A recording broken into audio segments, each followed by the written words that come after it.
dia makan duit haram awak. Nak dijadikan cerita macam ni tau. Saya dah perasan tau, masa saya kat rumah lama, dia selalu pinjam duit bibik lain.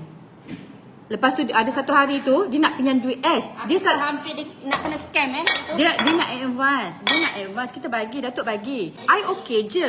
Cuma you jangan nak pergi pinjam dengan bining kepada staff saya. Bining ke staff saya, bibik-bibik lain dia pinjam. Lepas tu dengan Ash dia pinjam kan 200-300 dengan you kan. Alasan dia yang tidak munasabah. Makcik dia kena apa you? Makcik dia koma. Makcik dia koma. Makcik dia koma. Okey, hantar.